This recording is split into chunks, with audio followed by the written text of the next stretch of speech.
Aí, estou. Agora, vamos apresentar.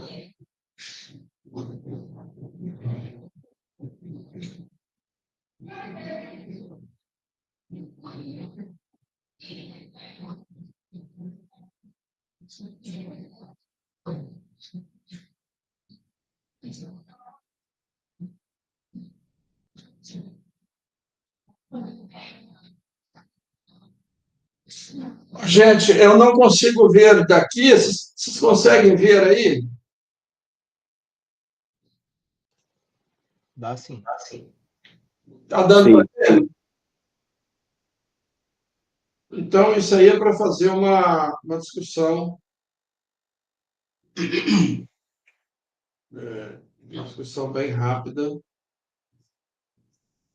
Deixa eu acessar também, para assim. Não sei o que está acontecendo.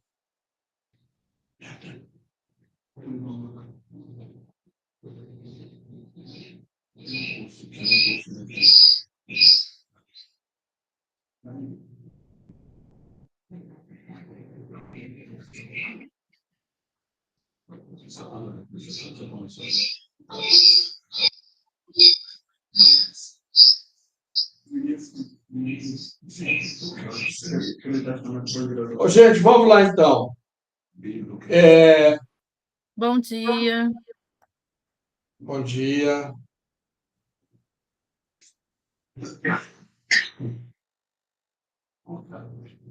O Meet, ele é uma tosse aqui, agitação na externa.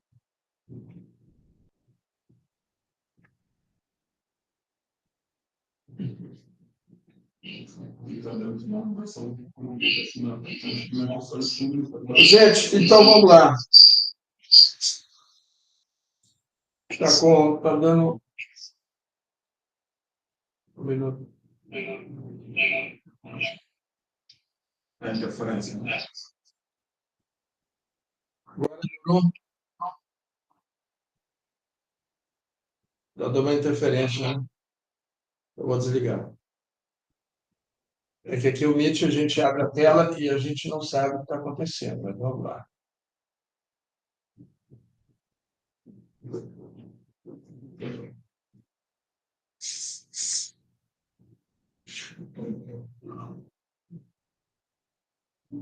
Gente, vocês estão vendo a tela? Tá vendo? Tá? Então, vocês estão vendo aí o desenho da linha de cuidado? Está conseguindo ver o desenho da linha de cuidado? Agora não, agora tá espelhando. Tá espelhando a tela do Meet. A sua tela do Meet. Não, né? É.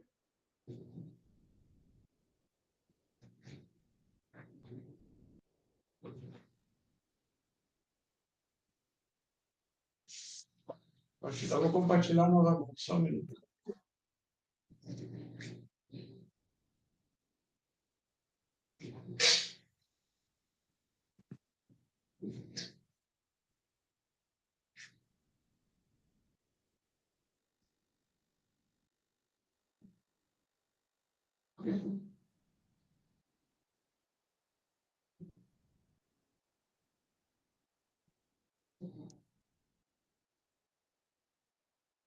Agora apareceu, professor.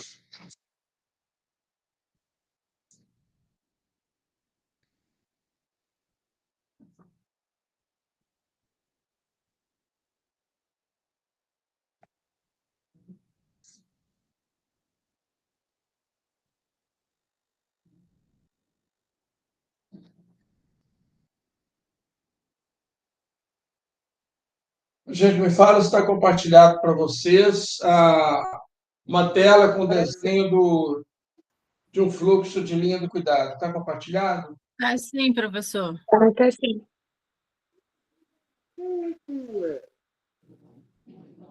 Está conseguindo ver, não é? Sim. Então, a ideia de linha do cuidado, olha só, o que é a linha do cuidado? A linha do cuidado, que poderia ter um outro nome, que seria linha de produção do cuidado, porque, na verdade, o que nós estamos falando é de um cuidado que é produzido, e essa ideia de produção do cuidado, ela é muito especial e muito significativa, porque isso significa que o cuidado não é algo que existe em si, o cuidado ele é uma produção, significa que ele é produto do trabalho. Ele é produto do esforço do trabalho, da criatividade do trabalho, da invenção, dos processos de trabalho, né? Então, essa é a ideia de produção. É como se a rede fosse um grande chão de fábrica, né? Então, a ideia de linha do cuidado, um resumo, poderia ser linha de produção do cuidado, que tem todo esse sentido de estar olhando para o modo de produzir o cuidado, o trabalho, o cuidado de saúde. Ela é uma imagem que nós criamos para olhar a rede de saúde. Olhar a rede na sua funcionalidade, no seu funcionamento, nos seus fluxos. Essa é a rede do cotidiano. É a rede real, é a rede que vai nos falar de um funcionamento do cuidado, né? Funcionamento para o cuidado. As estruturas dizem pouco sobre essa produção do cuidado, as estruturas. Mas o que tem de fluxo dentro dessas estruturas, que significa o funcionamento dessa rede, é o que de fato interessa e é o que de fato funciona. É o que de fato fala do cuidado. A palavra integral significa que a linha de cuidado integral significa que é uma linha de cuidado que integra vários serviços para atender as necessidades da pessoa. Certo? Essa é a ideia. Né? Tomando por referência que não existe nenhuma unidade de saúde que seja autossuficiente. Então, para atender os problemas de saúde, nós vamos precisar de várias unidades. Assim como não existe nenhum profissional autossuficiente, nós vamos precisar de vários profissionais. Então, essa aí é a primeira ideia, o significado do tema, do termo, linha do cuidado integral. A outra questão importante, então, a linha de cuidado, a outra questão importante é que essa linha do cuidado, nós temos aqui um desenho, né, de vários serviços organizados. Nós podemos ver aí vários serviços organizados. Eu resumi alguns, que são serviços de uma rede básica, por exemplo, o acolhimento com escuta qualificada, procedimento diagnóstico, terapêutico, ação programática, vigilância de saúde e outros, muitos outros que poderiam ser relacionados. Esses serviços é como se fossem micro-unidades de produção do cuidado. Por que micro-unidades de produção? Elas são unidades de produção.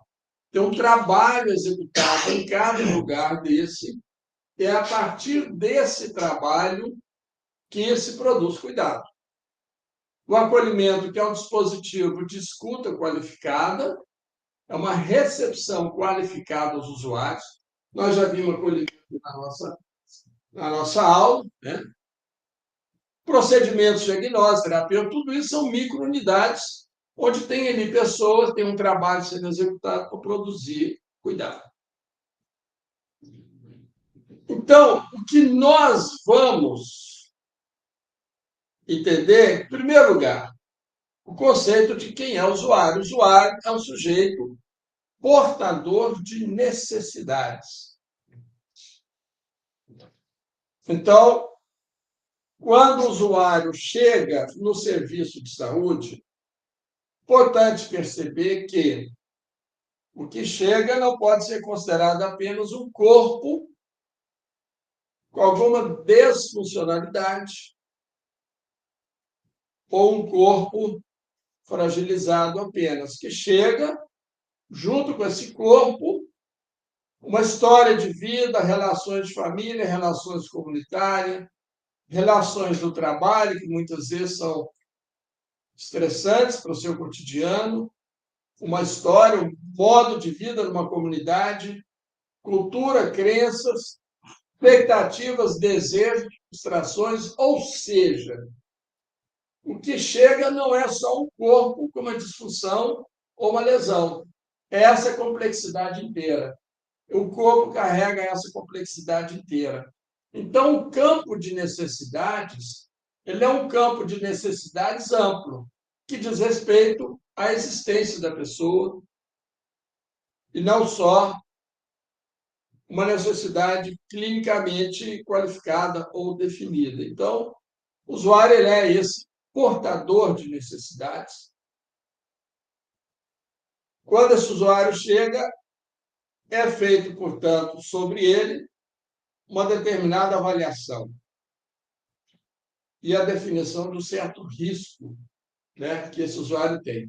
Entendendo o seguinte, que a avaliação não é só clínica, nós acabamos de falar sobre isso, entendendo que o risco também não é só clínico, tem um risco social, que diz respeito a todas as relações sociais, não econômicas, em primeiro lugar, mas também existencial, né? Todas as formas aí de relação na sociedade. E nós podemos pautar aqui, por exemplo, o tema racial, o tema de gênero, né? O tema de diversos modos de vida dissonantes, né? Da sociedade em geral, que sofrem com certos tipos de discriminação. Tudo isso é risco. Tudo isso é risco a ser considerado, certo? Sobre esses corpos que chegam na unidade de saúde. Essa é a ideia integral também. Então, definido o risco, é definido um determinado projeto terapêutico. Essa é um pouco a ideia, né? O que é projeto terapêutico? Conjunto de ações que tem por objetivo atender às necessidades do paciente. Isso é que nós chamamos de projeto terapêutico.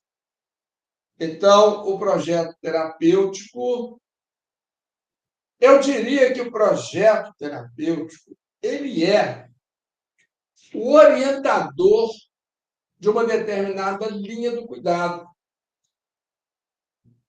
Veja bem, o projeto terapêutico é um conjunto de ações pensadas para resolver um determinado problema de saúde.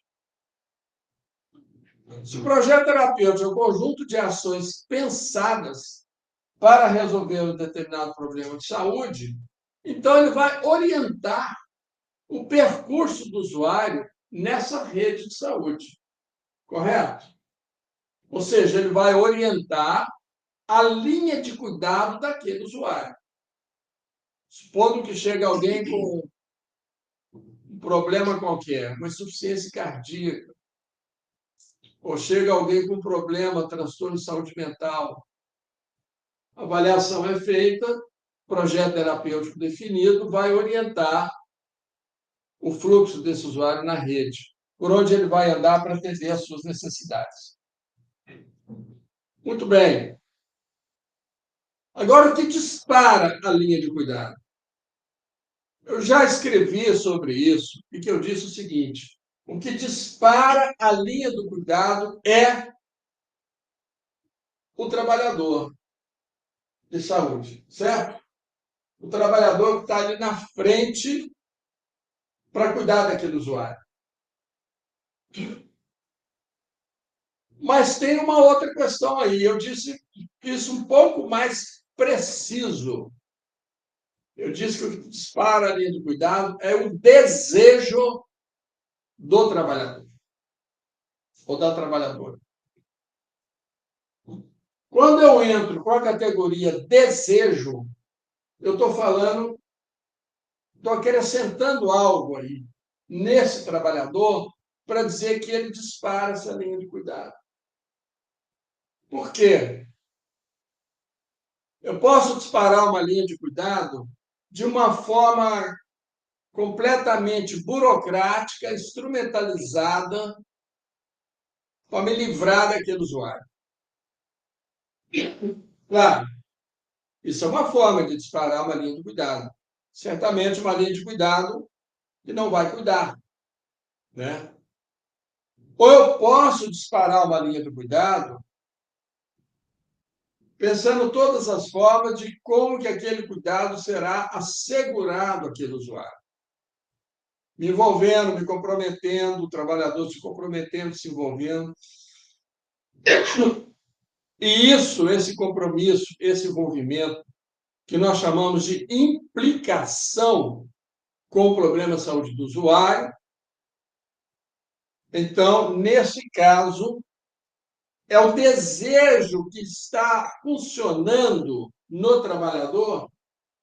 O desejo funciona como uma força propulsora que o põe em movimento para fazer aquele usuário transitar numa linha de cuidado que, de fato, seja segura e satisfatória para atender a sua necessidade. Vou dar exemplos. Eu dou um exemplo num texto que eu escrevi, que é o seguinte.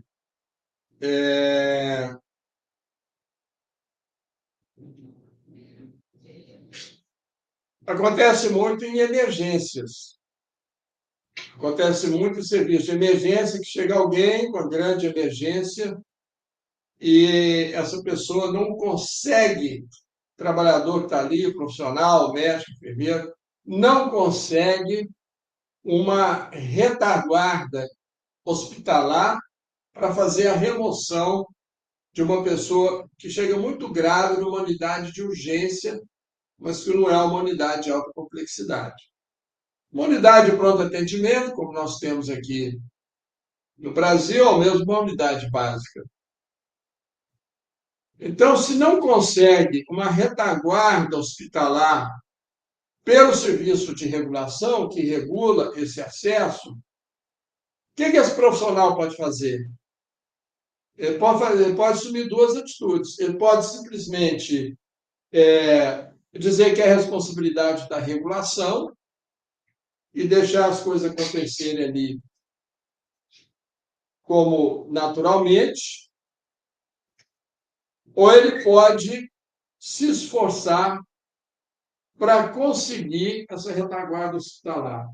E muitas vezes o profissional que está ali conhece um colega de turma, conhece um outro médico, uma médica em outro lugar, e ele consegue, a partir daí, com certo esforço, dar seguimento ao cuidado daquele usuário.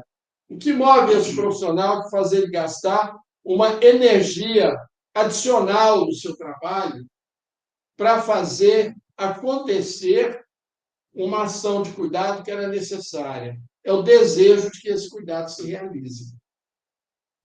Tá certo? Outro dia eu tive com um colega numa unidade de saúde mental e ele me contando que ele havia terminado o trabalho às 7 horas, se preparou para ir para casa, e às 7 horas chegaram 2 casos de crise na saúde mental. Ele não tinha nenhuma obrigação de ficar ali. Ele já tinha terminado. Mas ele ficou para atender aquelas 2 crises e dar um encaminhamento seguro para eles. E ele ficou uma grande parte da noite ali fazendo esse movimento. O que move esse profissional que faz com que ele largou o seu conforto para se dedicar a resolver uma crise? é o desejo que o move. O desejo é uma categoria, ele é um conceito, ele é uma categoria. E o desejo, no conceito que nós trabalhamos, que é o conceito da esquizoanálise, o desejo ele funciona no sujeito como uma força motriz que o põe em movimento. Uma força que põe em produção esse sujeito em produção. Então, o sujeito que se movimenta é o sujeito desejante, é aquele que é capaz de criar, de produzir, inclusive coisas novas. Ele é um sujeito criativo. Ele cria soluções no cenário, ele cria possibilidades, né? Então, o desejo é uma categoria absolutamente importante, certo? Ser desejante. E é equivalente ao conceito de vontade, que nós vamos achar em Nietzsche, vontade de potência, certo? Então, esse é o sujeito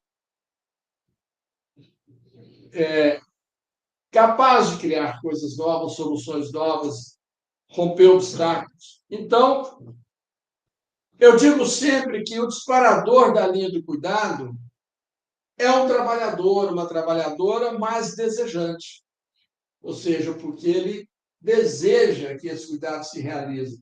E ele faz investimento de conhecimento, mas faz também investimentos afetivos para que isso aconteça.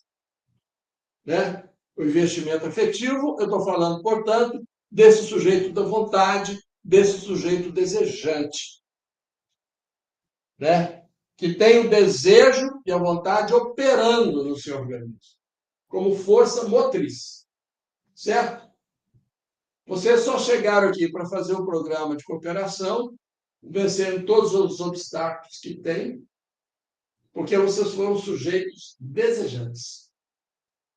O desejo de fazer o programa funcionou como força motriz que os tirou de um lugar de conforto e os fez ultrapassar certos obstáculos. Você precisa de uma energia adicional para ultrapassar obstáculos, certo? Então, é essa relação que a gente vai tentar perceber no disparo das linhas de cuidado. E aí tem 3 observações importantes a fazer. Primeira coisa, uma linha de cuidado, nós estamos falando de uma linha de cuidado inicial, que ela atravessa, faz fluxo entre diversas unidades de saúde. Então, o sujeito que chega, tem um problema, ele vai andar por diversas necessidades, né? Aquele caso, por exemplo, que a gente estudou aqui em Busca da Clínica dos Afetos, esse texto, caso JR, não estudamos. O sujeito que chega, que tem problemas de saúde, queixa-se, ele vai andar na rede básica, diagnose, eventualmente serviço de especialidades hospitalares, voltar para a rede básica, vai ter cuidado domiciliar, ou seja, você vê que ele está andando na rede, né? Andando em diversos serviços. Então, mas a linha de cuidado ela pode ultrapassar a rede de serviço. É a observação que nós estamos fazendo, aquela seta para cima, a seta azul aí acima da tela, expansão da linha de cuidado para outros serviços e redes. Por quê? Certos tipos de cuidado, o usuário busca apoio na sua comunidade, apoio em outras possibilidades terapêuticas. Então, ele vai construindo uma rede para além da rede de serviços. Na saúde mental, isso é um exemplo mais claro, mais notório, né? Certos grupos comunitários de artes, artesanato, teatro, grupos de bordado, costura, coisas do tipo, existem nas comunidades, apoiados por entidades, até por entidades religiosas, né? Muitas vezes o usuário de saúde mental ele vai buscar apoio nesses grupos. É como se fosse uma continuidade do cuidado, né? A sua inserção social, etc. Então, eu diria que a linha de cuidado, que ela é uma expressão de uma rede, ela vai ganhando, se conformando como uma rede, ela é disparada por trabalhadores e trabalhadoras da saúde, mas o usuário também, ele é protagonista. O usuário ele é um sujeito ativo, né? Muitas vezes ele pode fazer expansão dessa rede de cuidado por iniciativa dele, por iniciativa própria. Certo? Então, o próprio usuário vai buscando outras possibilidades de cuidado. Então, reconhecer isso, que muitas vezes essa rede de cuidado, né, ela não se restringe ao serviço de saúde, mas o protagonismo do usuário pode levar isso para outros lugares, a comunidade, né, etc., que serve também para o seu cuidado. Então, essa é a primeira observação. A segunda observação é que nós temos redes que conectam unidades de saúde, macro-redes, mas nós temos numa mesma unidade de saúde, eu diria, numa mesma equipe de saúde, nós temos ali uma micro-rede que funciona. Já que nenhum profissional é autossuficiente, né? O médico depende do enfermeiro, da enfermeira, depende das pessoas que fazem o apoio administrativo na unidade de saúde, depende das pessoas que fazem a higienização do ambiente, uma coisa absolutamente importante na unidade de saúde, depende da pessoa que está na portaria, que auxilia o fluxo. Então, esse conjunto integrado é que funciona. Então, você tem uma rede dentro de uma mesma unidade de saúde. E pode ser micro-redes dentro de uma mesma equipe. Então, no Brasil, a equipe de saúde da família, que reúne médico, enfermeiro, dentista, técnico de enfermagem, auxiliar de enfermagem, agente comunitário de saúde, e pode se expandir aí no apoio de assistente social, saúde mental, forma também uma rede, uma micro-rede, né? Uma microlinha de cuidado ali organizada. Então, nós temos redes que se formam entre unidades e redes que se formam dentro de uma mesma equipe entre os trabalhadores. A micropolítica vai nos levar para esse lugar. A micropolítica nos leva para o nosso chão de fábrica, para compreender os processos produtivos do lugar em que eles estão. São as relações de equipe, relações entre unidades, mas é sempre os trabalhadores, as trabalhadoras que estão operando essas redes, operando esses linhas de cuidado. Quando eu falo rede entre unidades, nem é tão exato, né? Porque, na verdade, são redes entre equipes de trabalhadores e trabalhadoras que estão nas unidades. E todo o processo de avaliação de serviço de saúde tem que colocar no centro, aqueles e aquelas que fazem essas redes acontecer. Os trabalhadores e as trabalhadoras, sujeitos, né? Que fazem essas coisas acontecer. Por isso, a avaliação de serviço era sempre voltada para uma ideia geral de avaliar os processos de trabalho. Eu falei 3 questões, essa é a segunda. E a terceira é que nós vamos ter redes, ou vamos ter linhas de cuidado, ou redes, que são formais, protocolares, instituídas. Então, vamos supor, qual é o protocolo para atendimento da insuficiência cardíaca? Tem um protocolo que diz todo o fluxo que deve ser feito, certo? Então, esse é uma linha de cuidado desenhada ali. certo? Formal, organizada, etc. Mas essa linha do cuidado, ela é a linha de cuidado real?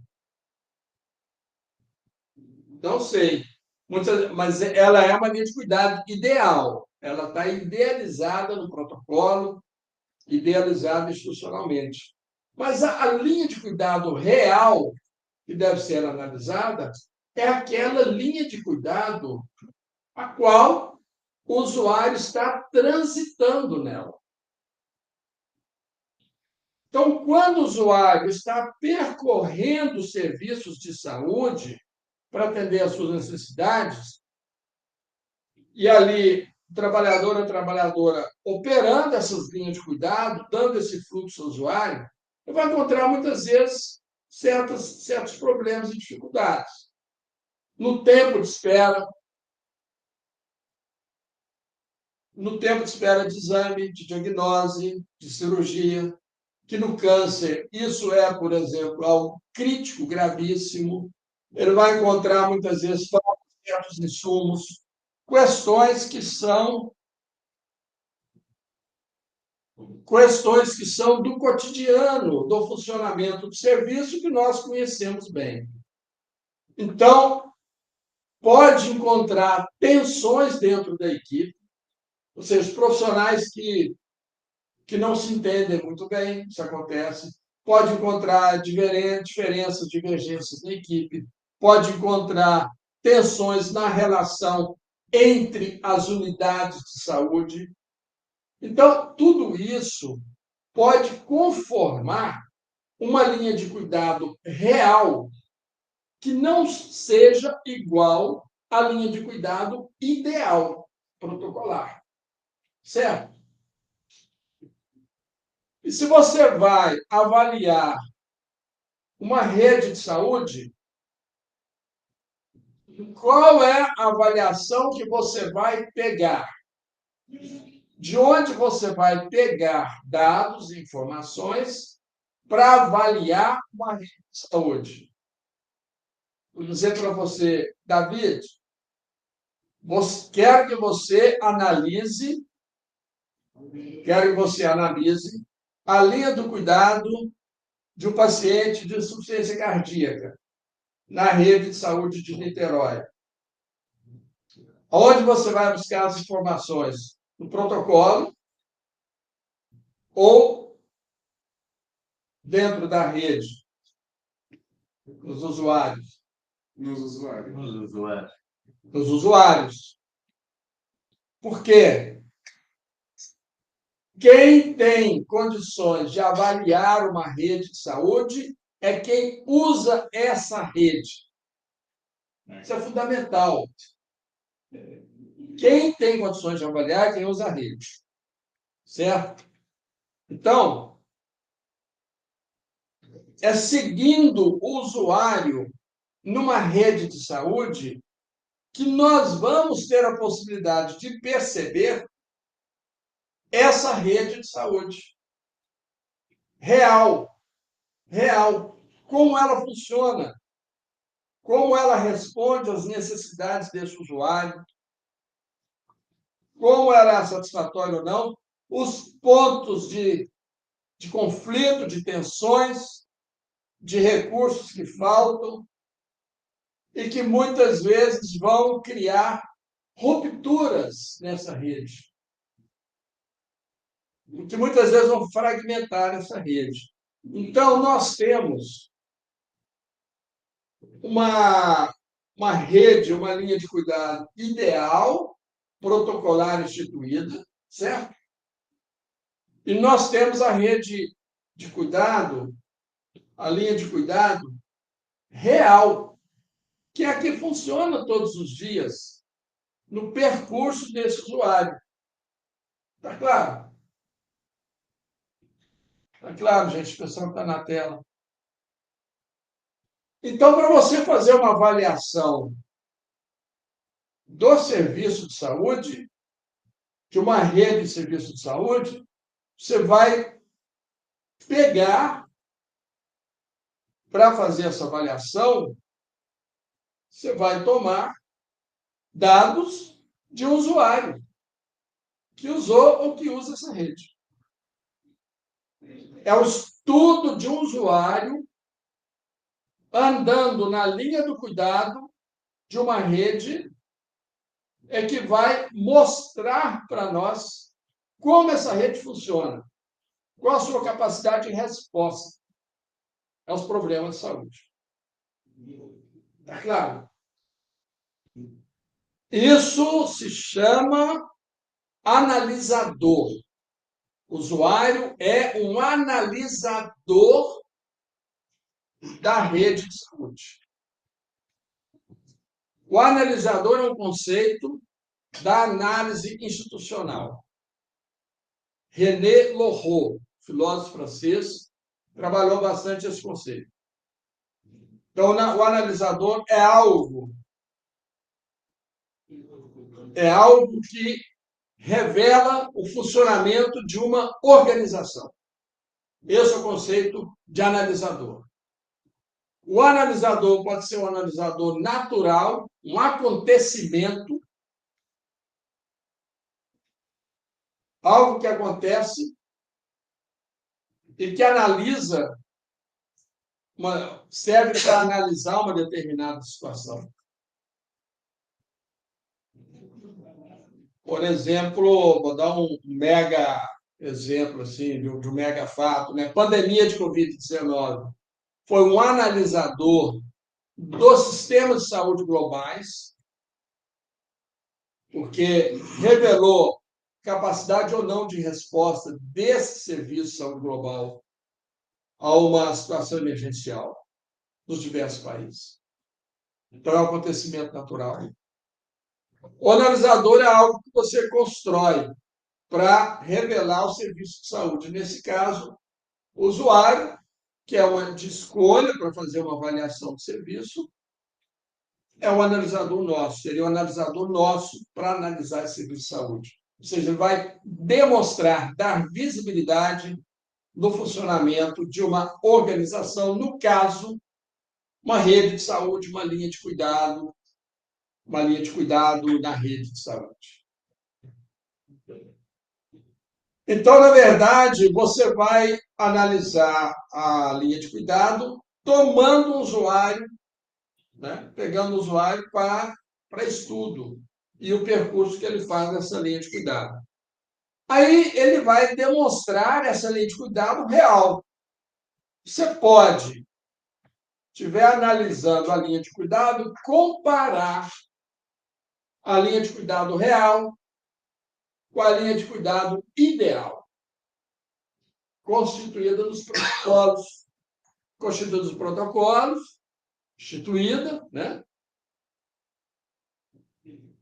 Ou se o serviço não tem um protocolo para aquilo que você está analisando, aquela linha de cuidado que você está analisando, você pode criar a situação ideal, qual que seria. Por exemplo, no Brasil, nós temos uma lei de 2012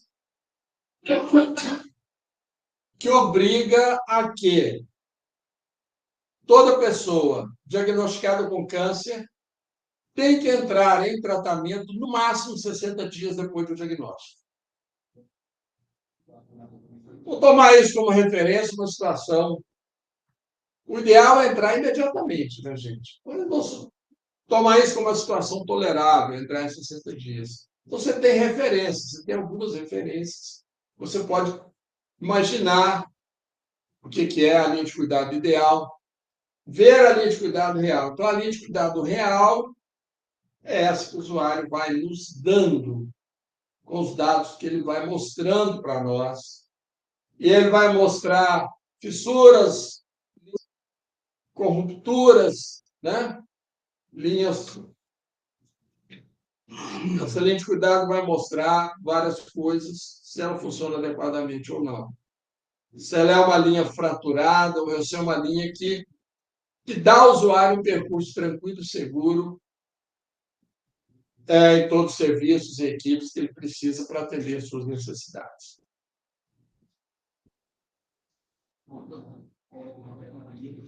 Está claro até aqui, gente?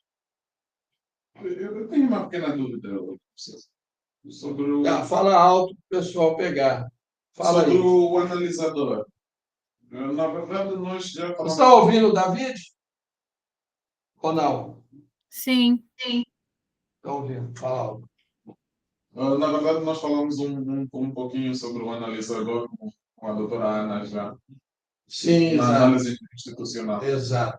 Agora, a minha dúvida é sobre o analisador é o que demonstra o que está escondido. Por exemplo, a tragédia do Rio Grande do Sul demonstra algumas fragilidades no sistema.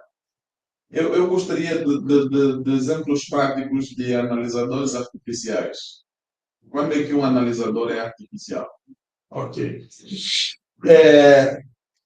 A professora Ana é uma especialista em análise institucional, né? Sim, sim. É muito legal isso. Eu também gosto muito da análise institucional. Um usuário do serviço de saúde aqui do Hospital Antônio Pedro, ele está sendo atendido aí, no ambulatório do Antônio Pedro, está internado aí, ele não é um analisador. Quando eu tomo esse usuário para estudar o seu caso, ele vira um analisador. Eu construí o analisador, certo? Sim. Ah, Ele não é um analisador natural, entendeu? sim, Ele está lá internado, sim. beleza, legal. Agora, eu falo assim, David, você vai pegar esse paciente, fazer o estudo do caso dele, olhando o serviço de saúde. Ele vai ser nosso analisador da rede de saúde. Ele vira um analisador. Eu construo como analisador. É um analisador artificial. Sim. Entendeu? Sim. Então, é algo que eu tomo, que ele não é naturalmente um analisador, mas eu transformo em analisador. Faço com ele vir um analisador. Está claro? Está claro. Claríssimo. Professor, então, estamos a querer dizer que até o usuário, né, acaba sendo um analisador artificial. Exato. Sim. Exato. Que nós queremos avaliar um determinado serviço, mas nós vamos querer, por intermédio de quem usufruiu já daquele serviço, então vamos pedir que nos preste informações como é que o serviço foi prestado. Exato. Isso mesmo. É claro que a palavra não é boa, né? O artificial, às vezes tem conotação negativa, né? Mas é isso, é algo que não é naturalmente um analisador, mas eu o construo como analisador. Certo? Sim. Claro. Sim, sim. Dúvidas, questões? Que nós vamos caminhar para a ferramenta. Ô, Túlio, na verdade, assim, ouvindo sobre essa questão do trabalhador, né, enquanto sujeito desejante aí que dispara essa linha de cuidado, me vieram algumas questões, porque de alguma forma isso seria também o ideal, assim, né, mas eu entendo, até enquanto profissional do SUS, eu consegui um emprego que não configura vínculo empregatício, né, acho que já começa daí, assim, né, que é o RPA, mas eu consegui, né, um emprego como psicólogo no ambulatório, e eu percebo, assim, que às vezes essa atitude desejante pode adoecer também o trabalhador, que em algum ponto também é um usuário, né, de alguma forma é um usuário do SUS, né, nós todos somos. Então, pensando assim também, que esse investimento, às vezes, quando não passa bem por uma perspectiva coletiva, assim, né, se a gente não tem um suporte, uma coordenação de alguma institucionalidade até, né, eu penso assim que isso também pode ser um limitador do cuidado. Fica esse exemplo assim, né, porque eu acho que eu já passei por isso algumas vezes, né, então, quando você está fora do seu horário de serviço, de trabalho, né, assim, com outras atividades, né, também enquanto alguém tem necessidade, e aí, bom, você ultrapassa o horário de serviço, ou você faz contatos, né, de outras qualidades, né, enfim, por outras trajetórias individuais, isso não é, de alguma forma, assim, compensado, levado por uma outra perspectiva, né? Eu penso assim, isso se repetindo, né, causa também um adoecimento no trabalhador, né? Acho que assim, a dignidade, assim, a segurança do usuário, acho que até esse investimento afetivo, esse investimento desejoso depende de um certo contexto, né? Que acho que nessa precariedade fica cada vez mais difícil. Aí é um ponto muito importante, é essencial a gente ter uma criatividade no trabalho. Parece que tem um impedimento que também não é só, não pode ser só enfrentado por um desejo individual, né? Por mais que a gente tenha muita potência nisso, mas eu acho que isso acaba desgastando. Aí eu fiquei só com essa questão mesmo, assim, né? Isso provocou um pouco, assim, até que ponto que o nosso desejo consegue sustentar um trabalho, assim, que é tão grande também, né? Assim, que é tão demandante, assim, né? E tão precarizado, né? Tão precarizado, assim. Então, sem... Só queria trazer um pouco essa provocação que me veio, assim. Só falando aqui com o Joshua, né? A questão que você traz ela é muito relevante, né? Diz respeito aí a como que os trabalhadores eles vão se produzindo também como pessoas nesse ambiente de trabalho, e um trabalho precarizado precariza o próprio trabalhador, prejudicando a sua própria saúde, né? Isso é absolutamente correto. E isso entra também como dado para análise, né? Porque se você está avaliando um serviço de saúde, isso, por exemplo, é um dado adicional muito importante para essa análise. Então, linhas de cuidado fragmentadas, precarizadas, elas vão adoecer o trabalhador.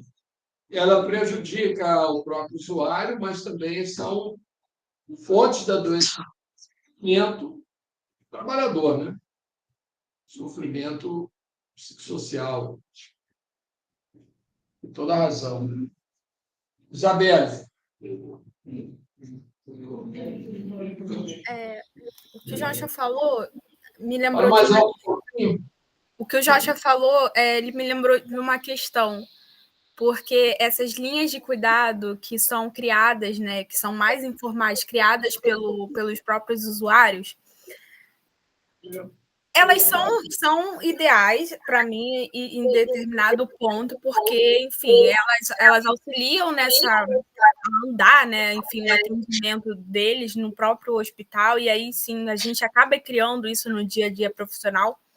Mas eu acho que eu vivenciei também um pouco o outro lado, porque existe um lado positivo e um lado negativo. Existe o adoecimento profissional, isso aí a gente tem visto cada vez mais os profissionais do SUS e os profissionais de modo geral, né, que trabalham com o público adoecendo muito. Mas também, por exemplo, eu trabalhava com câncer, então, vamos dizer, uma linha informal de um paciente que está investigando um diagnóstico, ele acaba criando um certo vínculo com um determinado médico, e aí ele acaba, entre aspas, furando a fila por conta desse atendimento que realmente é ideal, ele precisa desse atendimento o mais rápido possível. Mas ele acaba passando à frente de outras pessoas que estavam no CIGEG esperando aquela vaga.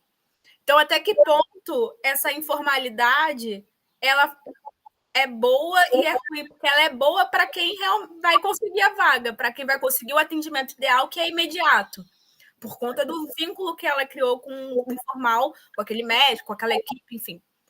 Mas até que ponto isso é bom para as outras pessoas que estão na fila esperando por esse atendimento também? Então, assim, eu acho que é sei lá, para mim é uma linha muito tênue entre essa informalidade e a formalidade nesse ponto. E aí, com esse questionamento do Joshua, isso, enfim, veio na minha mente. Eu acho que é uma linha muito tênue que a gente tem que pensar, às vezes, no que fazer, assim. É sempre tem duas consequências, né? Você tem razão.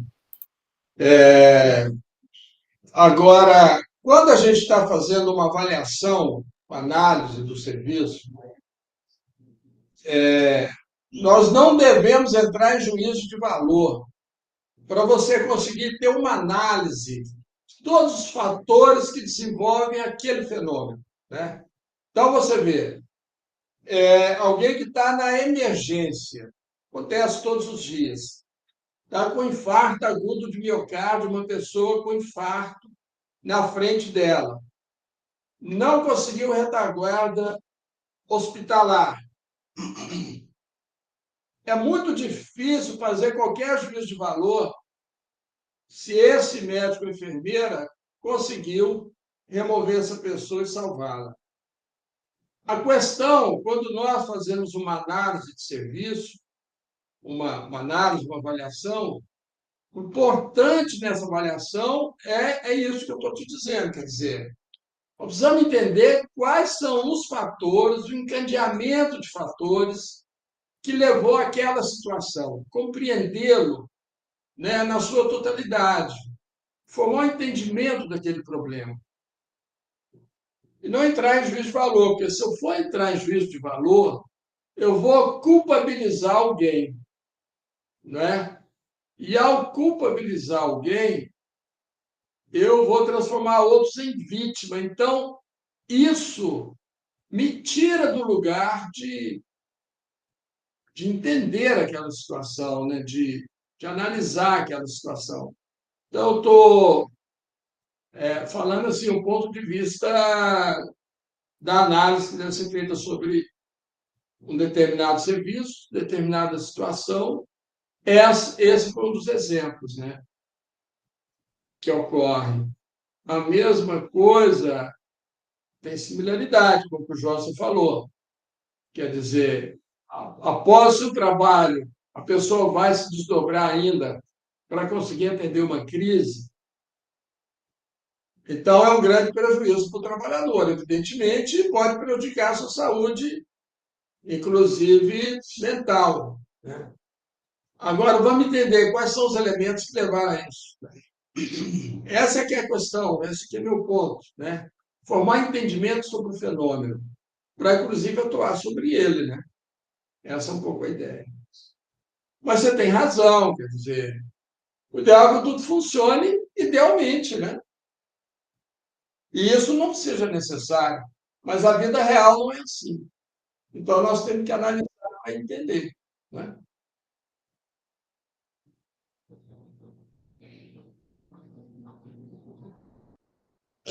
Oi, vocês estão conseguindo me ouvir? Sim, perfeito. É porque eu fiquei pensando assim um pouco no que a Isabelle, o Joshua falou e o professor, né? E assim, eu acho que, na verdade, quando a gente fala um pouco sobre essa questão da linha de cuidado formal e não formal, vendo até um pouco assim, da prática do serviço mesmo, né? Essa questão da regulação é uma questão muito particular, assim, muito, muito, muito séria, né? E muito pontual. Porque o paciente, se ele, por exemplo, não entrar para a regulação, ele não vai conseguir ser atendido no INCA, por exemplo, né? Que funciona por meio dessas pactuações, por exemplo, do município com o Estado, né? Então, ele obrigatoriamente ele entra para a regulação. Mas, assim, levando para uma lógica assim, mais capilar, assim, mais próxima, né, da realidade aqui das atenções básicas, por exemplo, eu fiquei pensando assim, por exemplo, numa solicitação de fralda para um paciente acamado. Teoricamente, por uma linha de cuidado, né, formal, por um fluxo, a assistente social ela precisa ir à visita domiciliar junto com a equipe para poder fazer essa solicitação, e aí são solicitados diversos documentos, enfim. Estou falando isso porque a gente viveu isso, eu vivi isso na prática agora muito, muito próximo. E aí, assim, quando o professor fala do desejo de fazer acontecer, né? E aí eu acho que a gente também entra num ponto importante que o Joshua falou do adoecimento do profissional e também, assim, acrescentando também a desmotivação do profissional também, por questões, assim, né, que o próprio sistema interfere, mas existem outros meios, por exemplo, desse paciente que está em domicílio, né, que está acamado, existem outros meios de se conseguir mais rapidamente essa fralda para que ele utilize, né, e para que não venha passar por todo esse procedimento moroso da assistência social ter que ir lá, enfim. Qual é esse meio? O meio é que o próprio enfermeiro ou algum profissional de dentro da unidade básica leve toda essa documentação até o centro de referência para que isso seja, para que aconteça de forma mais ágil ali, né, para o paciente. Mas assim, só pegando aqui um exemplo, porque às vezes são as pequenas atitudes, né? Assim, a gente colocou assim, a questão, o ponto da regulação, que é uma questão bem séria e acontece mesmo, mas eu acho que existem situações ainda aí pormenores que, se a gente fizer acontecer, a gente acaba que auxiliando, né, e colaborando nessa linha de cuidado aí desse paciente. Assim, não sei, me passou isso na cabeça aqui agora.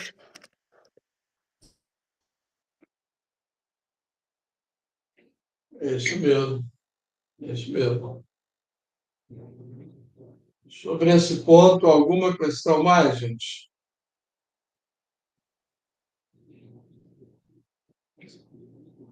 Ok, então, vamos passar para outro ponto. Alguma questão aqui? Davi, Jeremias, José.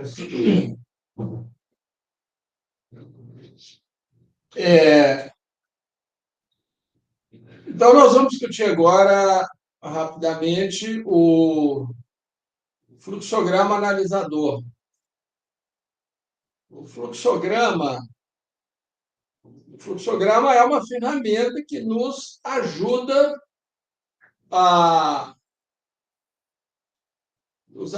nisso, né? Nos ajuda a analisar. Deixa eu ver, eu devo ter aqui fluxograma. Vou abrir aqui o fluxograma, só para demonstrar se eu consigo funcionar. Vamos lá.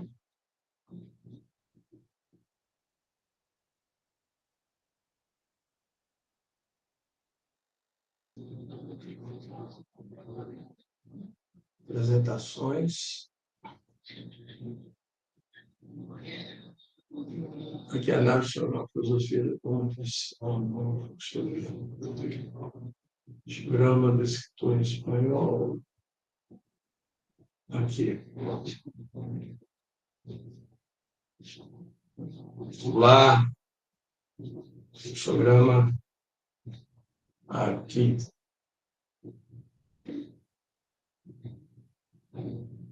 Vamos lá. Tela cheia. Aqui. Compartilhar.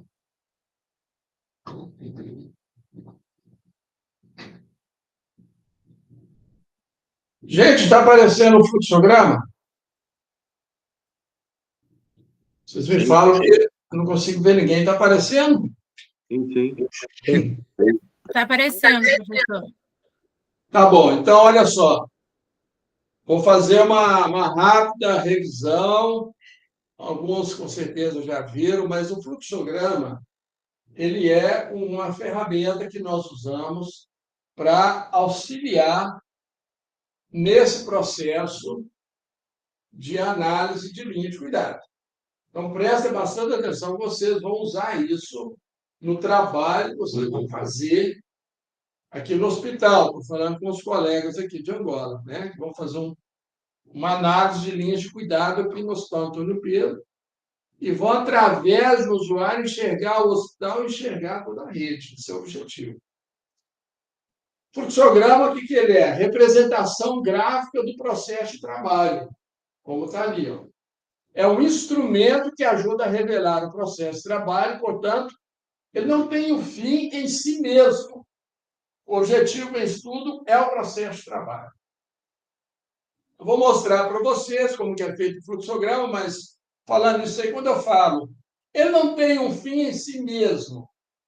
Estou dizendo que você vai fazer um fluxograma retratando graficamente, eu vou passar para vocês, tá? Retratando graficamente um fluxo de uma linha de cuidado, certo?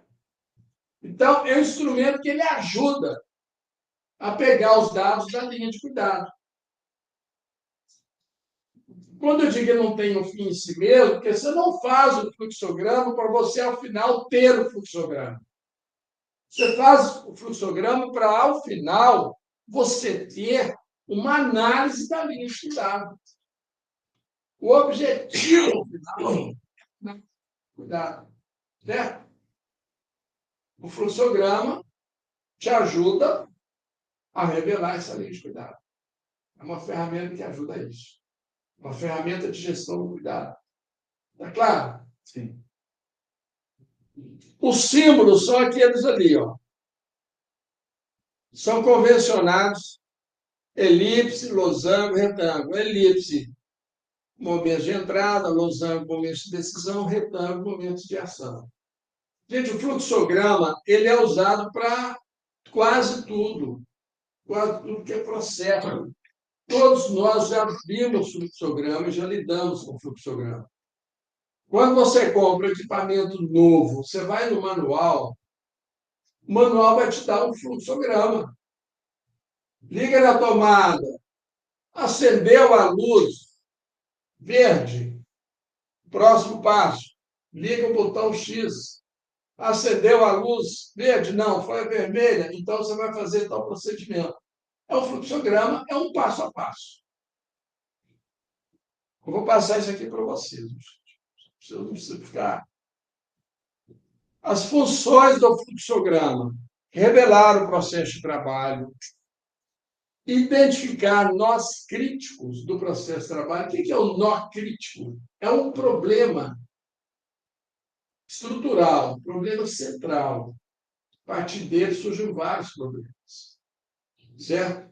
Isso é um nó crítico, chamado nó crítico no planejamento. Ele contribui para o planejamento e reorganização do processo de trabalho, analisa o modelo assistencial praticado por uma unidade ou equipe de saúde. Principal, ele dispara o processo de autoanálise na equipe de saúde. Gente, isso é fundamental, esse último item. Se em situação de rede de saúde, se eu estou numa rede de saúde e vou usar o fluxograma para analisar essa rede, o importante, interessante, é que se faça essa análise, essa construção do fluxograma com a equipe, certo? Com a equipe. Vocês vão fazer aqui no hospital um trabalho. Então, vocês não vão fazer uma intervenção na equipe. Mas se eu sou alguém que estou coordenando e vou fazer uma intervenção numa equipe, numa rede de saúde, eu vou fazer fluxograma com a equipe. Por quê? Porque a equipe é que tem a melhor memória do processo de trabalho. O fluxograma ele é construído com a memória da equipe sobre o seu processo de trabalho, certo? Uma das fontes, possivelmente a principal fonte, é a memória da equipe. Como que é o seu processo de trabalho como médico aqui na equipe? Como é o processo de trabalho como enfermeiro? Como é o processo de trabalho como agente comunitário de saúde? O que você faz? Você vai construindo um fluxograma a partir daí. Ele é centrado no usuário. Você pega o usuário, vai desenhando o percurso dele, e os trabalhadores na equipe vão falando para você o que é feito em cada lugar, cada ponto, cada lugar, cada estação de trabalho, que encaminhamento que é feito, essa construção. Quando o profissional de saúde está construindo um fluxograma, falando do seu processo de trabalho para construir o fluxograma, ele está retratando a ele próprio. Está claro isso? Eu aqui faço tal procedimento. Então, quando chega aqui, eu faço o procedimento X, etc. e tal, e encaminho para tal lugar. Dou um papelzinho e encaminho. Nunca mais eu vejo esse paciente. Outro fala, estou aqui, faço o procedimento e encaminho. Mas eu não só dou um papelzinho, eu ligo para outra ponta para saber se tem agenda, o dia que ele vai ser atendido, oriento como que ele vai chegar, o transporte que ele vai pegar e quem que ele vai procurar. É outro tipo de encaminhamento, correto? Eu estou construindo o fluxograma com essa equipe. Então, o trabalhador pode dar um relato 1 ou pode dar um relato 2. É completamente diferente para o usuário, concorda? Então, quando o trabalhador dá o relato do seu processo de trabalho, ele está dando o relato dele mesmo. O fluxograma, nesse caso, funciona como um espelho, onde o trabalhador se vê naquele fluxo. Então, ele tem possibilidade de ver que fazer um procedimento, dar um bilhetinho, encaminhar o usuário e não se importar com ele, ele pode se ver fazendo um tipo de trabalho que não é satisfatório para aquele usuário. Correto? Então, quando você tem uma situação que o trabalhador consegue analisar a ele mesmo, ao seu próprio processo de trabalho, na cena de produção do cuidado, isso é o que nós chamamos de autoanálise, que é um conceito da análise institucional.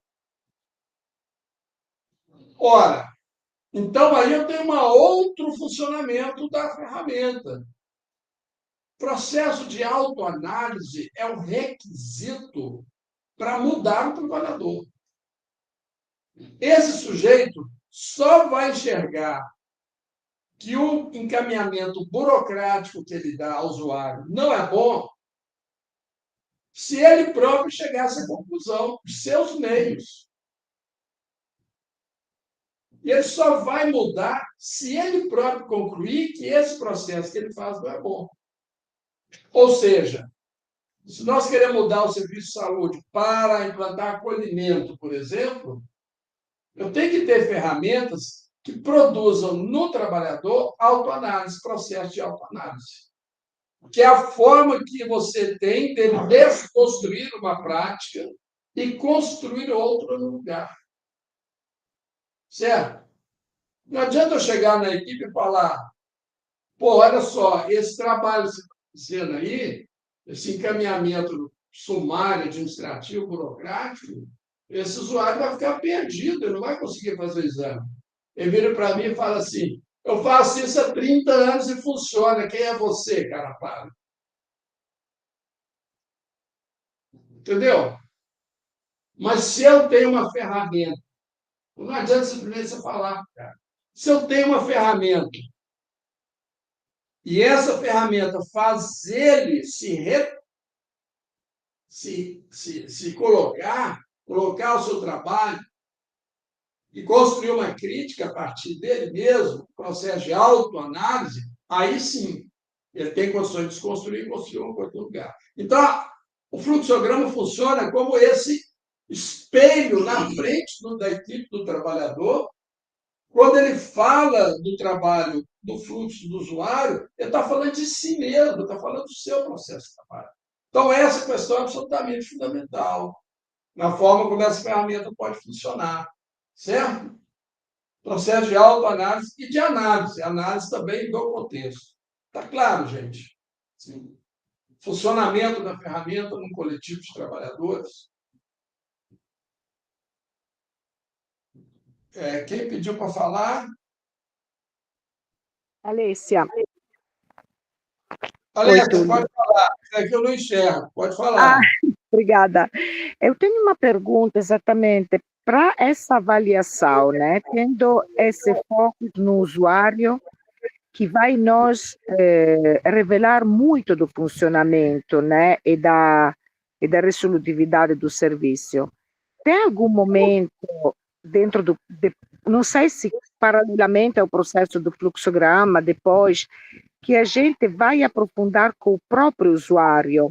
Porque eu acho que às vezes pode ser que o operador de saúde não tenha depois a consciência do respaldo da sua escolha no, dizemos assim, no próprio utilizador, né, do serviço. Então, eu queria saber se, a nível técnico, tem um momento para poder valorizar o portado até para descobrir quais recursos o utilizador do serviço vai acionar de repente, que não são no radar do próprio serviço. Claro, Alessia, é importante essa questão. Olha só, nesse primeiro momento de construção do fluxograma com a equipe, o importante é que seja apenas a equipe dos trabalhadores, porque para que eles tenham espaço protegido para falar o que eles quiserem falar, porque eles vão ficar expostos, né? Vão estar expostos, expondo o seu processo de trabalho, eventualmente coisas que não são muito boas, que são feitas, vão ser expostas. Então, esse é o momento protegido dos trabalhadores. Mas é possível, sim, construir um momento com os usuários. E acho que até é interessante. Mas depois que os trabalhadores processem a sua análise e autoanálise. Certo? Então, a conclusão do fluxograma ao final é possível depois construir esse momento com os usuários, né? Com os usuários. Eu acho que é importante, sim. No Brasil, nós temos uma grande tradição de participação dos usuários nas políticas de saúde, pelo controle social. Então, isso é uma coisa que pode acontecer, sim. Né? Certo? A própria equipe pode criar esse momento. Mas é importante que esse momento inicial seja só da equipe. É claro, gente. O motivo, né? Professor, desculpa só. Também tenho. O professor já explicou, mas não consegui entender essa identificar os nós críticos. Queria saber o que é. Nós críticos são problemas no fluxo. Nó crítico é um termo que no planejamento se utiliza, planejamento estratégico situacional utiliza para problemas que são estruturais. São problemas que causam outros problemas. Certo? Problemas de maior grandeza. E que você tem que resolver para obstruir uma linha de cuidado. Então, você pode colocar nó crítico como problemas, identificar problemas do processo. Certo? Mais alguma questão, gente? Podemos seguir? Está claro, Alessio? Questão? Oi, Túlio. Stavo riflettendo aqui, porque na verdade esse é um nó crítico meu na pesquisa. Ou seja, o que ainda não tenho muito claro é como faço eu, dentro do serviço, a poder fazer emergir tudo que é o portado, dizemos assim, do bom efeito de uma política pública, se eu só falo com os operadores dentro do serviço e só depois eu falo com o usuário. Ou seja, o usuário eu entendi que é central, né, nesse nosso olhar, mas é central no sentido que com os operadores de saúde a gente fala de um usuário X, Y, e daí que o usuário fica central. Então, porque às vezes eu não entendo se eu tenho que falar com o próprio usuário ou é uma metodologia que, entende, Túlio? Eu aí tenho uma dúvida de como fazer uma pesquisa que valorize esses aportes. Tá, tudo bem. É uma questão que a pesquisa, a gente precisa conversar sobre ela. Mas é importante entender aqui o uso do fluxograma no seguinte aspecto. Um processo de autoanálise vai expor a equipe nas suas práticas. Então, é importante que a equipe tenha um processo entre ela, protegido, para as pessoas poderem falar das suas questões, do seu processo de trabalho e essa exposição, e trabalhar isso. Né? O usuário nós temos aqui uma tradição de que o usuário participa da discussão de todas as políticas e de organização de serviços de saúde. Então, esse é o momento do planejamento que os usuários estão contemplados, no nosso caso, né? No caso da pesquisa, é uma outra questão, é diferente. Como o usuário participar da pesquisa, é outro tema. Tá? E aí é outro tema que a gente vai ter que resolver no âmbito da discussão da pesquisa. Obrigada. Tá bom? Desculpe, queria puxar em outro assunto. Obrigada, Túlio. É importante, você colocou, a gente precisa conversar isso na pesquisa, tranquilo.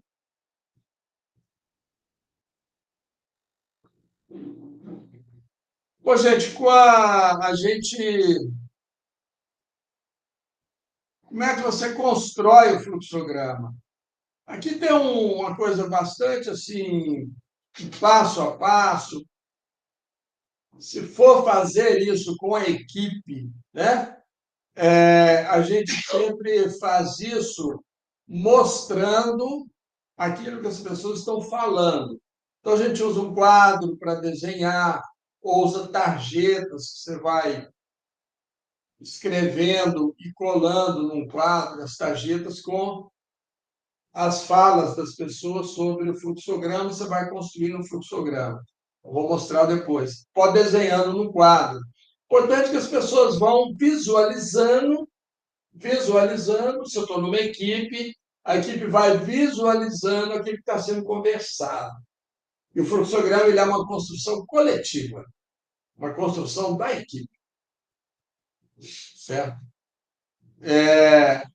Outra coisa, você vai fazer um fluxograma de uma unidade, você não faz o fluxograma da unidade toda. Uma unidade tem inúmeros fluxogramas, porque cada tipo de problema de saúde é um fluxo.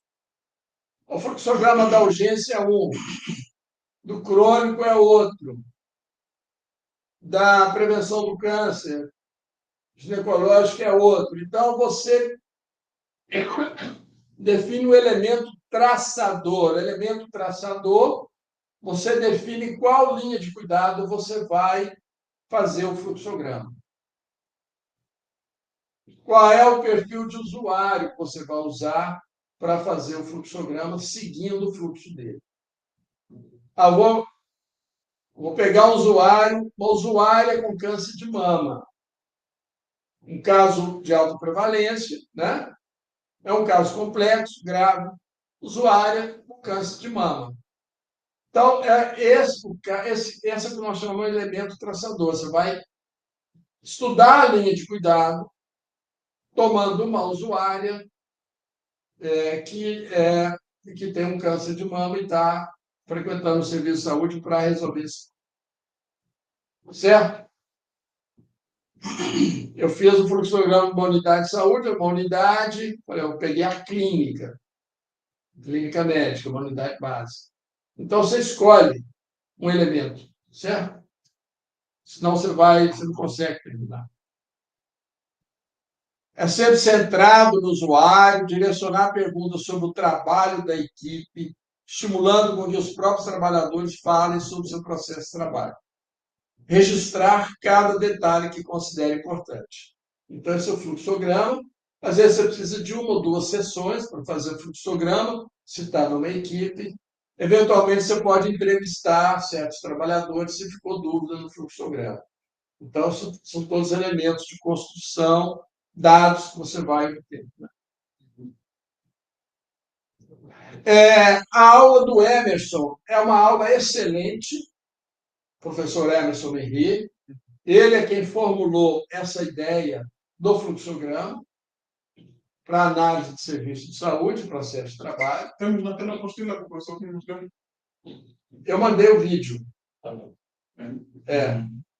É um texto e eu mandei o vídeo, que é uma aula dele. Então, ele vai falar, para construir o fluxograma, você pega várias fontes de dados. Uma primeira fonte, o prontuário.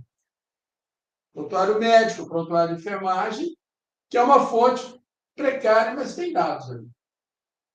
absolutamente suficientes. Aqui, pelo menos, se fazem muito resumido, mas tem dados ali. Depois você faz com a própria equipe uma oficina para elaborar o fluxograma, cada um falar do seu processo de trabalho, tendo no centro um caso, o usuário. Lá, fulano de tal, portador, etc., etc., vão falar dele. Processo de trabalho em relação a ele. Vai construindo coletivamente. Então, você está pegando dados aí da memória dos trabalhadores. A memória é um banco de dados. E você pode usar outros elementos também, né? Então, aquele vídeo está muito bom, a aula dele é excelente, é muito didática. Recomendo que vejam depois dessa aula. Depois que você constrói o fluxograma, você tem a análise do fluxograma. Prestem bastante atenção. O que eu disse lá no início. O fluxograma é uma ferramenta. Você não fica preso ao fluxograma. Ah, vou fazer um fluxograma aqui todo bonitinho, desenhadinho, para mostrar. O principal não é o fluxograma, o principal é a narrativa. A narrativa dos trabalhadores sobre o seu processo de trabalho. Em relação a um determinado usuário que está servindo como analisador. E é essa narrativa. Então, o fluxograma ele é uma ferramenta que possibilita pegar essa narrativa dos trabalhadores. Está claro isso? Sim.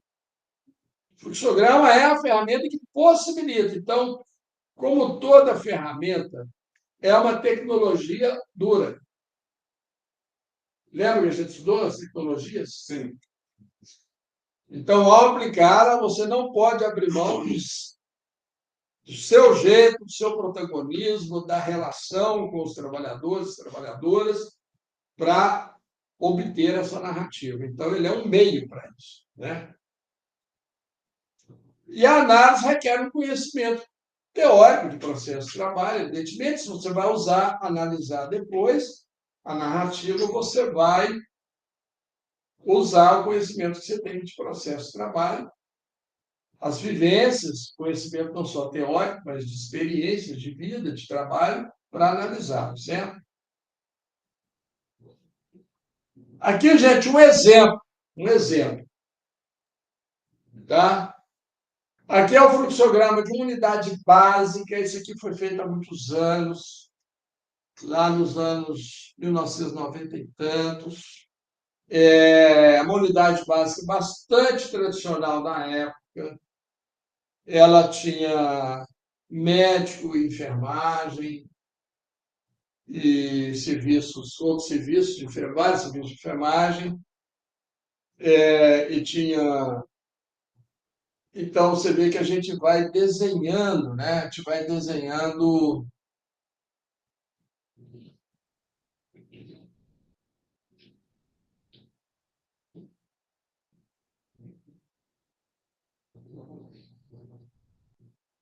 Olha lá, arrumei uma caneta de laser aqui, estão vendo? Estão vendo ali? Sim. Então, olha só. Esse fluxograma, eu reuni uma equipe, era uma unidade de saúde bastante tradicional, como eu falei. Reuni a equipe toda numa sala, tinha um quadro enorme que tomava a parede. Eu fui desenhando no quadro e fazendo perguntas à equipe, né? Como que era o processo de trabalho na clínica médica, por exemplo. Eles foram falando como que era, eu fui desenhando isso. Certo?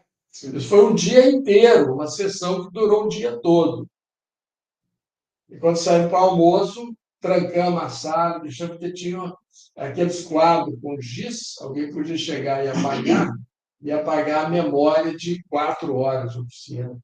Ia ser um desastre. Mas, enfim, isso está publicado no livro, isso aqui. Então, olha só, a gente, usuário, entra, nós usamos a Ellipse. Tem uma recepção. A recepção, a pergunta que a recepção fazia para o usuário é o seguinte: é consulta médica? Você vê que todo o processo de trabalho é centrado na figura do médico. É esse o funcionamento dessa unidade. E aí, a equipe falou: a consulta médica? Sim, respondeu que sim. Então, na época, o que vocês fazem? Agenda para a tarde. No limite da consulta disponível, eram fichas, 12 fichas, 12 consultas. Então, olha só, eu anotei aqui, mas como é que as pessoas chegam a ter uma fila noturna para demanda espontânea? Ou seja, as pessoas tinham que chegar de madrugada, porque eram só 12 consultas. Então, você imagina, a primeira questão que as pessoas não se davam conta e que o fluxograma começa a revelar. Esse funcionamento agrega sofrimento às pessoas que já estão sofrendo com a sua doença. Então, a criança que está com febre, vômito, ela tem que ir para 2 horas da manhã para a fila com a mãe. Ou a mulher que está sofrendo com uma doença qualquer, o idoso, tem que ir de madrugada para a fila para obter consulta. Então, esse é o primeiro problema analisado aqui, né? Um processo de trabalho que agrega sofrimento. As pessoas vinham de manhã para pegar a consulta, que era agendada à tarde. Outro aspecto, é uma cidade em zona rural. Tinha as pessoas que vinham da zona rural. Eles tinham que chegar à madrugada, então chegavam no dia anterior, dormia na porta da unidade. Entendeu?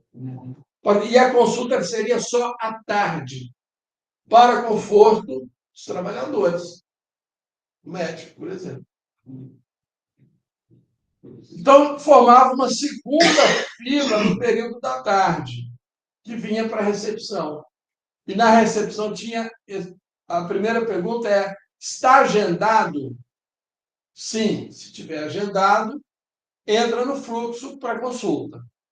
Prontuário, busca o prontuário, sim, faz a pré-consulta, que em geral é feito pela auxiliar de enfermagem, sinais vitais.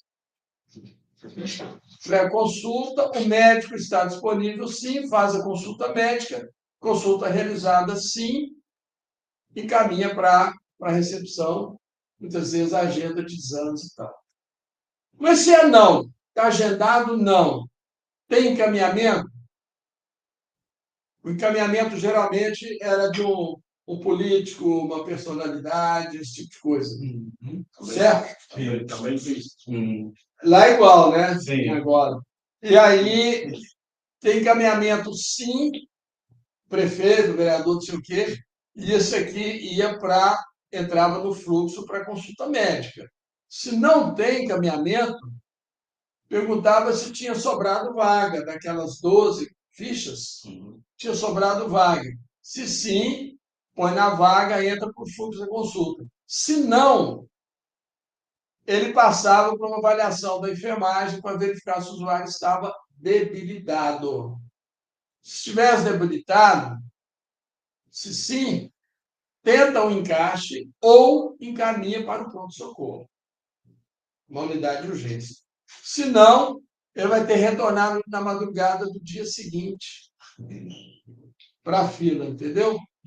Então, é um fluxo completamente burocratizado, são várias barreiras de acesso, a começar pela necessidade de chegar à noite, poucas consultas, completamente centrado na figura do médico. Todo o fluxo de acesso é centrado na figura do médico. Como as consultas eram poucas, então você vê que tem um racionamento. E aí esse é um fluxo que ele opera na exclusão, porque ele exige que venha à madrugada, as pessoas que vêm da zona rural é no dia anterior, a agenda é feita às 7 da manhã para consulta 2 da tarde, a pessoa ficava ali sem condições de comer, muitas vezes com fome esse tempo inteiro, para conforto dos próprios trabalhadores que Então, eles vão construindo várias barreiras de acesso, várias dificuldades para acessar o serviço. E é todo centrado na consulta do médico. A consulta realizada, então, é feito o encaminhamento para a recepção, e aí abre um leque de possibilidades. O fluxo ele continua, isso aqui é a primeira parte, tá?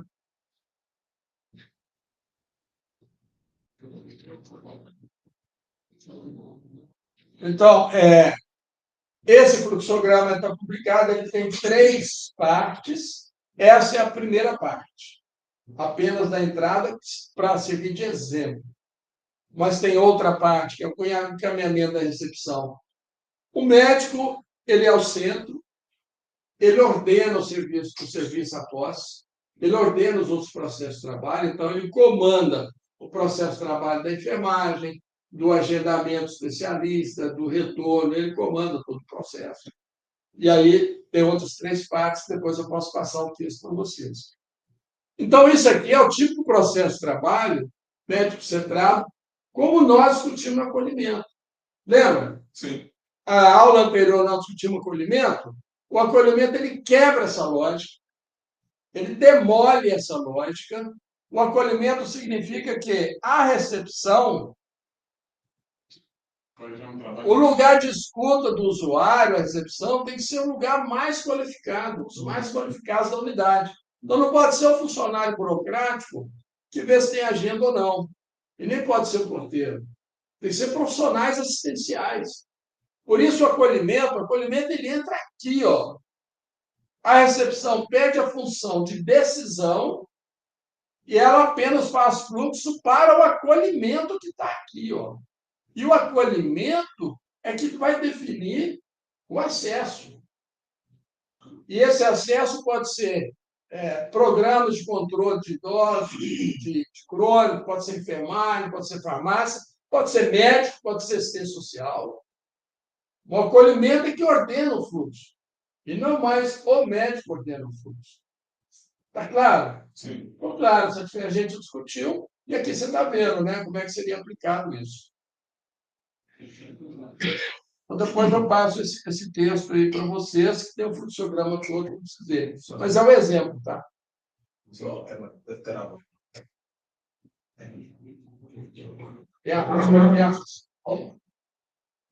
tiver aqui, tem a cola embaixo. Está claro, gente?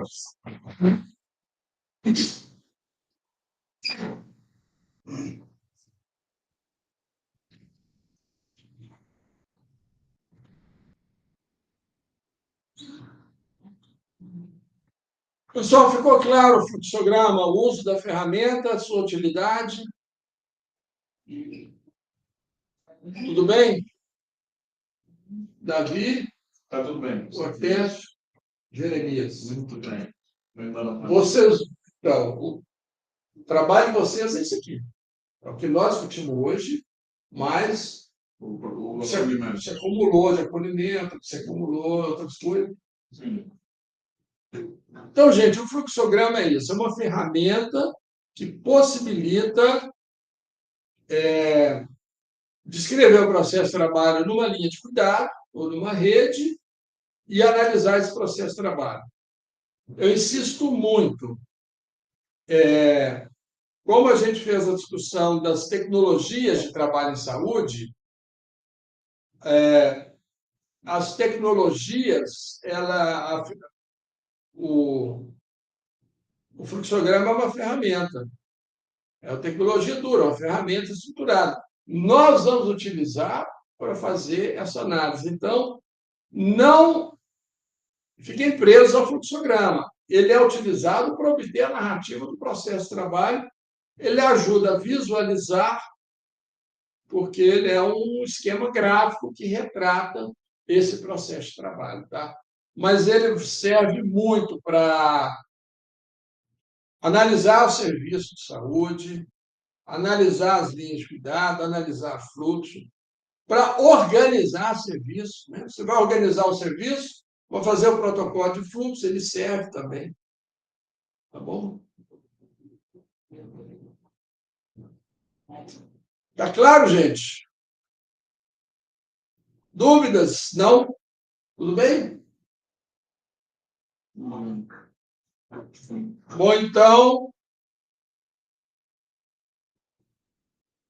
então é isso. Gente, olha só. Bom, a aula de hoje eu falei muito, né? Mas acho que é um tema que a gente precisava trabalhar bastante. Eu vou desligar aqui.